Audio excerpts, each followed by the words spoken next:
Kabupaten Tangerang adalah daerah yang terbangun awalnya di periode tahun 70-an menjadi daerah kawasan industri.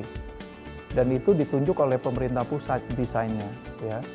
Setelah itu di periode 80-an mulailah karena banyak industri, otomatis akan banyak orang datang. Nah, di sana mulailah pemerintah pusat pun membangun juga kawasan perumahan pemukiman untuk menampung urbanisasi yang deras ke wilayah Tangerang, yaitu dengan program Perumnas. Ada 4 Perumnas di wilayah Tangerang. Kemudian setelah itu di periode 90-an ada satu skema pembangunan wilayah juga melalui mitra swasta, yaitu kota-kota satelit. Nah, di periode 90-an itu kan sudah mulai ada BSD, kemudian Bintaro. Jadi memang apa yang sudah diprogramkan oleh pemerintah pusat, pada saat inilah yang harus kita terima dan kita kembangkan sesuai dengan kemampuan daerah. Kalau tadi Mbak katakan, yang satu ada pelayanan kepada masyarakat, di satu sisi juga kita harus berani membuka diri kita untuk menarik investasi sebesar-besarnya masuk ke Kabupaten Tangerang. Alhamdulillah di periode sebelum Covid, kita itu selalu menjadi salah satu daerah yang memiliki nilai tingkat investasi yang sangat tinggi, baik di Provinsi Banten maupun di secara nasional. Ya, investasinya mulai dari industri sampai dengan perumahan pemukiman, dan tren 1 dekade terakhir ini ya ke perumahan pemukiman. Nah, dengan banyaknya investasi yang masuk, akan banyak pula pergerakan ekonomi yang terjadi di Kabupaten Tangerang. Dengan banyaknya pergerakan ekonomi di Kabupaten Tangerang akan meningkatkan pendapatan asli daerah atau PAD kita yang nantinya menjadi motor penggerak ataupun sumber daya finance untuk pembangunan daerah. Jadi bayangkan Mbak, 29 kecamatan dengan populasi yang hampir katakanlah 3,5 juta lebih. Itu kan sangat luar biasa sekali. Challenge-nya itu apalagi daerah sebagian besar sudah masuk ke kawasan daerah industri dan perkotaan perumahan pemukiman. Masalahnya pasti udah masalah perkotaan, bukan lagi masalah infrastruktur dasar lagi. Ya, seperti misalkan sekarang ini yang jadi masalah major di kita, kemacetan, banjir, sampah, kemudian kepadatan hunian, polusi udara. Nah, ini kan masalah-masalah kota besar yang telah merubah wajah Kabupaten Tangerang yang dulunya daerah agraris, kemudian berubah menjadi daerah industri, dari daerah industri berubah lagi, shifting lagi menjadi daerah kawasan perumahan pemukiman. Jadi dengan membuka peluang untuk investasi sebesar-besarnya, kami mendapatkan gain untuk meningkatkan PAD kita dalam rangka nantinya mengimplementasikan program-program pembangunan. Yang paling penting sih secara fisik sebetulnya. Hanya memang saya harus akui bahwa 2 tahun terakhir ini pada saat pandemi banyak sekali kerjaan-kerjaan yang harusnya kita laksanakan di tahun 2020 akhirnya menjadi terlambat dan kita baru laksanakan di tahun 2022 ini. Gitu. Termasuk terkoreksinya juga PAD kita dan anggaran belanja daerah kita. Hampir 1 triliun terkoreksinya.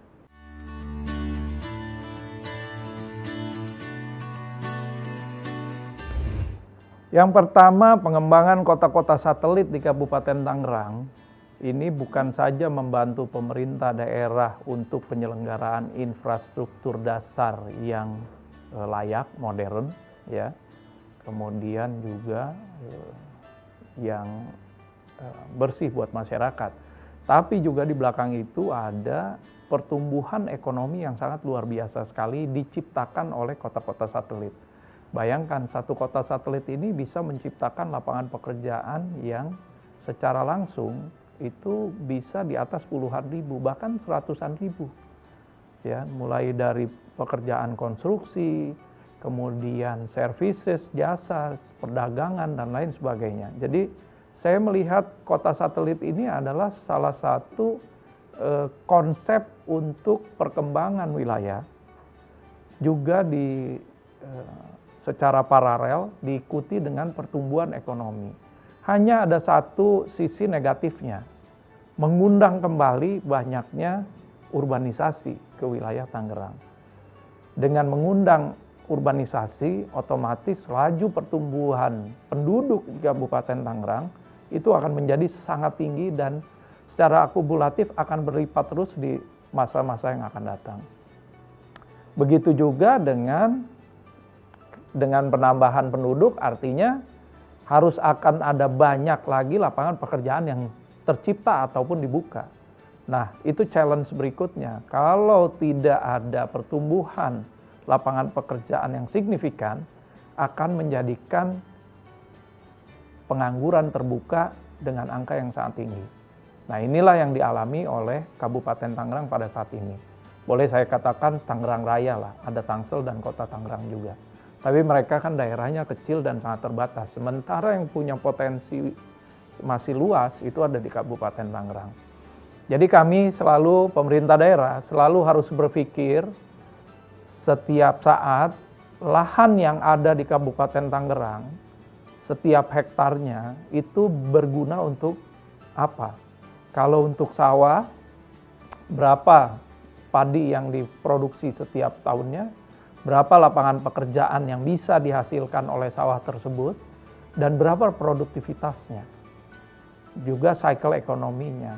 Begitu juga dengan ladang, kebun, tambak, ataupun pabrik, ruko, rumah, maupun pusat-pusat ekonomi yang lainnya, gudang dan lain sebagainya. Jadi kami ini tuh harus selalu berpikir memanfaatkan ruang-ruang yang ada untuk kemudian mencoba membuka lapangan pekerjaan seluas-luasnya. Dan juga menggerakkan perekonomian untuk juga menambah PAD kita. Jadi inilah yang terjadi di Kabupaten Tangerang pada saat ini.